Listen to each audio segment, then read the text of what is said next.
We are on the road to the Future Games, joined by Justin Iannetto, going to be part of Team Carolinas for the Senior Future Games. Justin, man, good to have you. Appreciate it. Thanks so much for having me. Tell me about the excitement level for you when you got the word and just kind of how you were mentally approaching this opportunity. I think it was just a great opportunity. When I saw it, my dad told me, and I was just really excited, especially before I had a game. So that just gave me more motivation to keep going and keep being better.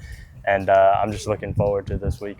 You got 6'6" in the 60. You got exit velos near triple digits. A lot of numbers that jump off the page. But what do you feel like is the biggest part of the game? Honestly, I think, speed being a big part of your game, just being athletic and being able to move around the field is also a big part. You want to be able to hit the ball hard.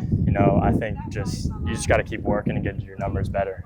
Fourth-ranked second baseman in South Carolina. A lot of guys gravitate toward that shortstop position. Why was second base a spot for you? I always played there during school, so I just like being at second. I'm very comfortable at second, but I like short too, so I could just play both. But I've always played second my whole entire life.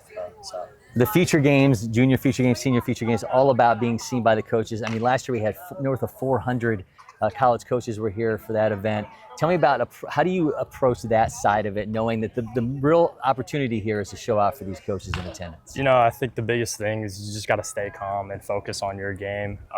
If you just play within yourself and you stay confident with yourself, and I think they'll just come for you. And if you just treat the game with respect and just be out there on the field showing the skills that you got, I mean, there's a reason why you're there.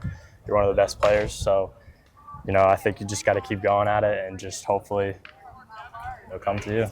For your class, I mean, certainly entering your senior year, there's a little bit more emphasis on the event as opposed to those guys who are going into their junior year. Does that change it at all? The fact that, there's a little bit more, expectation from your end of the recruiting process is getting down to the line. Yeah, I mean, I think a lot of kids want to be committed, and sometimes some kids can get stressful, but I think you just got to keep going and keep working at it. So. When you were coming up as a player, who did you gravitate towards? Who were those guys when you started to build your game that you were like, I like this, I like that? Who were those guys in particular? I really liked what's his face, Francisco Lindor from the Mets. I liked following him just because he's a switch hitter and he's a shortstop. I mean, I always looked up to him.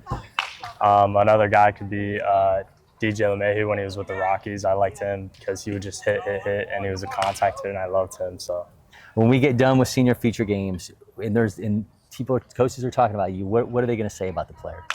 I hope good things. I mean, I hope to show out and just give them all I got.